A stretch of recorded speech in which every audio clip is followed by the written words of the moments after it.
Méconnu du grand public, le nerf vague est un acteur clé de notre système nerveux. Il est lié à notre respiration et à nos émotions. Si vous avez déjà écouté une de nos méditations guidées ou une de nos séances d'hypnose, vous avez sûrement entendu « Prenez quelques respirations lentes et profondes, laissez votre corps se détendre, puis expirez complètement ». Ces instructions simples visent à ralentir votre système cardiaque. Mais ce que vous ne savez peut-être pas, c'est que ces respirations lentes et profondes, et les expirations en particulier, stimulent votre nerf vague, qui signale au corps qu'il est dans un état de calme. Il peut maintenant se reposer, digérer et se soigner. Le nerf vague est le nerf crânien qui couvre la plus grande partie de l'organisme, du cerveau jusqu'à l'abdomen. Ce nerf sinueux, qui s'étend du tronc cérébral jusqu'au côlon, se connectant à l'oreille moyenne, aux cordes vocales, au cœur, aux poumons et aux intestins en cours de route. Le plus long et le plus complexe des 12 nerfs crâniens du corps, le nerf vague joue de nombreux rôles, affectant nos états émotionnels, notre rythme cardiaque, nos niveaux d'inflammation, notre pression sanguine et notre digestion. Il interagit avec notre système nerveux autonome. Une partie du système nerveux qui comporte 3 branches responsables des processus inconscients tels que la digestion et la respiration. En particulier, il défend le système nerveux parasympathique qui stimule le corps à se reposer et à digérer. Le nerf vague a donc un impact profond sur notre sentiment de sécurité et de connexion. Le nerf vague est comme l'autoroute de l'information pour le système nerveux parasympathique. Il transporte des signaux, des neurotransmetteurs, entre le centre émotionnel du cerveau et des organes comme le cœur, les poumons et l'estomac. Ces signaux donnent l'ordre à des organes spécifiques de répondre et de fonctionner en fonction de 3 états: sécurité et socialisation, combat et fuite, gel et immobilisation. Lorsque des respirations profondes ralentissent votre rythme cardiaque, votre nerf vague reconnaît les signaux de sécurité et envoie cette information aux parties du corps afin qu'elles puissent désactiver leur défense, comme celle qui découle d'un sentiment d'anxiété ou de menace. Le cerveau lie et régule votre corps par l'intermédiaire de ce nerf. Que se passe-t-il lorsque le nerf vague fonctionne mal? La raison la plus fréquente d'un nerf vague qui fonctionne mal est une mauvaise respiration.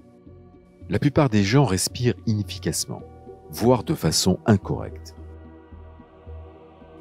Cette mauvaise façon de respirer est à l'origine de nombreux problèmes nerveux.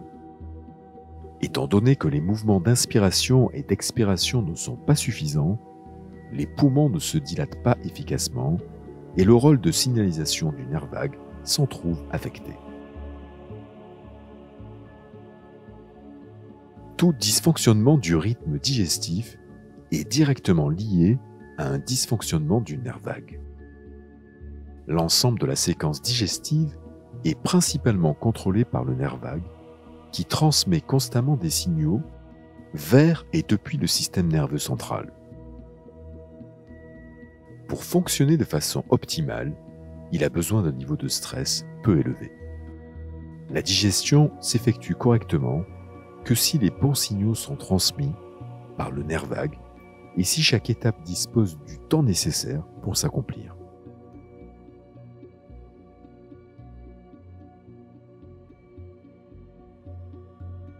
L'un des signes qui indique un dysfonctionnement du nerf vague est qu'après un événement stressant, la fréquence cardiaque ne se normalise que lentement et la respiration reste longtemps superficielle. Si vous êtes capable de vous calmer et de ralentir votre rythme cardiaque rapidement, votre nerf vague fonctionne très bien. Alors comment réagissez-vous à la suite d'un fort stress? Savez-vous garder votre calme?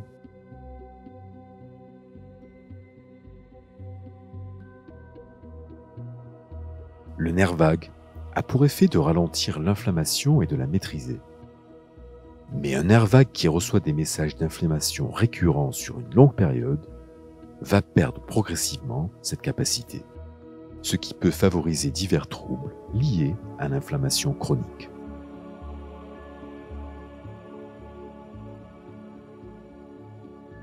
Même si on ne sait pas encore précisément comment le nerf vague communique avec le microbiote, de nombreuses recherches ont montré qu'une importante proportion des effets du microbiote intestinal sur les fonctions cérébrales dépendent fortement de l'activation du nerf vague.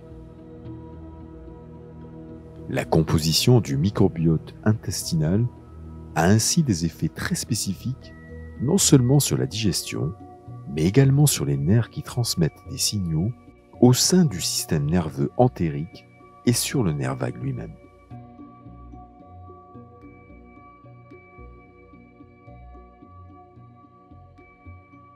La respiration lente, dite de cohérence cardiaque, 6 respirations complètes par minute en inspirant 5 secondes et en expirant 5 secondes.